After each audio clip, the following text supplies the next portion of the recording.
అందరికీ నమస్తే. నా పేరు Swathi. Welcome to my channel. ఈరోజైతే మన ఛానల్లో చాలా టేస్టీగా తినే కొద్దీ తినాలనిపించే టొమాటో పచ్చడి అయితే చూపించబోతున్నానండి.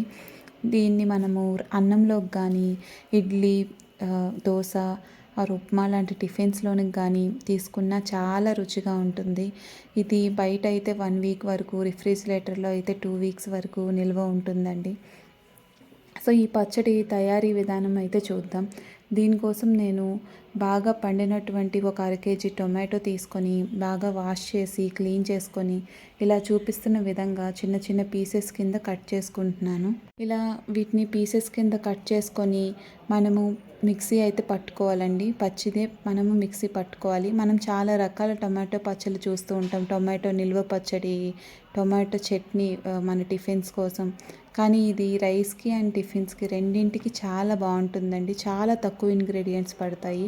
ఇలా చూపిస్తున్న విధంగా ఇలా టొమాటో ముక్కలతో పాటు జీలకర్ర, వెల్లుల్లి, అల్లము, చింతపండు వీటన్నింటి మిక్సీ జార్లో వేసుకోవాలి. ఇలా టొమాటో పీసెస్ అన్నీ 1/2 కిలో అన్నాను కదా, వీటన్నింటి పీసెస్ కట్ చేసుకుని వేసుకొని ఒక 2 స్పూన్ల వరకు జీలకర్ర, ఒక 10-12 వెల్లుల్లి రెబ్బలు, ఒక 2 ఇంచుల అల్లం ముక్క, ఒక ఉసిరికాయ సైజ్ అంత చింతపండు, ఈ 4ని కలిపి బాగా మెత్తటి పేస్ట్ లాగా మిక్సీ చేసుకోవాలండి. వీటిని మిక్సీ పట్టుకోవాలి. ఈ విధంగా అల్లం వెల్లుల్లి ముక్కల మధ్యలో ఏం లేకుండా మెత్తగా పేస్ట్ అయితే చేసుకోవాలి.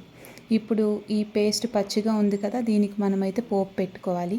దీనికోసం ఒక కడాయి పెట్టుకొని ఒక ప్యాన్లో ఒక 2 టేబుల్ స్పూన్ల వరకు ఆయిల్ అయితే వేసుకున్నాను. అదేవిధంగా ఆయిల్ కొంచెం వేడెక్కగానే ఆవాలు, జీలకర్ర, శనగపప్పు, మినప్పప్పు ఈ పోపు దినుసులన్నింటినీ వేసుకోవాలి. శనగపప్పు, మినప్పప్పు కొంచెం ఎక్కువ వేసుకుంటే టొమాటో పచ్చడి టేస్ట్ అనేది బాగుంటుందండి. ఈ విధంగా అవి కొంచెం పప్పులు వేగగానే ఎండుమిర్చి, ఒక 3 ఎండుమిర్చి తుంచుకొని వేసుకొని, రుచికి సరిపడే కరివేపాకు వేసుకొని వీటన్నింటినీ బాగా కలుపుకోవాలి. ఈ పోపు మంచి సువాసన వచ్చి గోల్డెన్ కలర్ వచ్చే వరకు వేయించుకోవాలి. ఇలా చూపిస్తున్న విధంగా ఇది గోల్డెన్ కలర్ రాగానే మనం ఆల్రెడీ రుబ్బుకున్న పేస్ట్ అనేది దీనిలో వేసుకోవాలి. దీనికి ఇంకా పోపుకైతే ఇంకేం ఇంగ్రీడియంట్స్ అయితే అవసరం లేదండి. ఓన్లీ ఇంగువ కానీ ఇంకేమీ పచ్చడికి అవసరం లేదు. ఇలా చూపిస్తున్న విధంగా ఈ పోపులో ఈ ఆల్రెడీ పట్టించుకున్న టమాటా పచ్చిది పేస్ట్ ఉంది కదా, వీటిని దీనిలో వేసుకోవాలి. ఇలా వేసుకొని వీటన్నింటినీ బాగా కలుపుకోవాలి.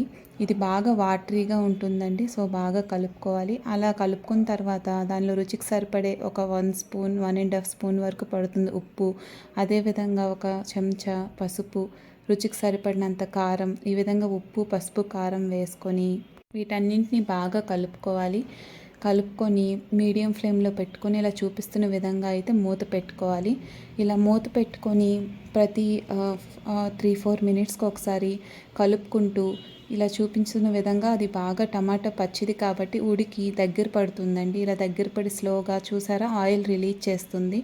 సో ఈ విధంగా ఈ ప్రాసెస్ మొత్తానికి ఒక 15-20 మినిట్స్ పడుతుంది. ఈ 15-20 మినిట్స్ మధ్య మధ్యలో కలుపుకుంటే సరిపోతుంది. ఇది ఎంత స్లోగా నిదానంగా ఉడికితే పచ్చడి టేస్ట్ అనేది అంత బాగుంటుంది. ఒకేసారి హైలో పెట్టి ఉడికించేసే కంటే మీడియం ఫ్లేమ్లో కలుపుతూ అలా ఇలా దగ్గర పడేంత వరకు చేసుకోవడం వల్ల పచ్చడి టేస్ట్ అనేది చాలా బాగుంటుంది. ఇలా చూపిస్తున్న విధంగా ఇంకో 1-2 మినిట్స్కి అయితే మనం ఆపేసుకోవచ్చు. ఈ విధంగా ఆపేసుకొని కప్పులో అయితే నేను సర్వ్ చేసుకుంటున్నాను. దీన్ని రైస్లోకి కానీ టిఫిన్స్లోకి కానీ చెప్పిన విధంగా దేనికైనా కూడా తినే కొద్దీ తినాలనిపిస్తుందండి ఈ పచ్చడి. మీరు తప్పకుండా ట్రై చేసి ఎలా కుదిరిందో చెప్పండి. వీడియో నచ్చినట్లయితే లైక్ చేయండి, కమెంట్ చేయండి. అలాగే మరిన్ని వీడియోస్ కోసం ఛానల్ని సబ్స్క్రైబ్ చేసుకోండి. Thank you for watching.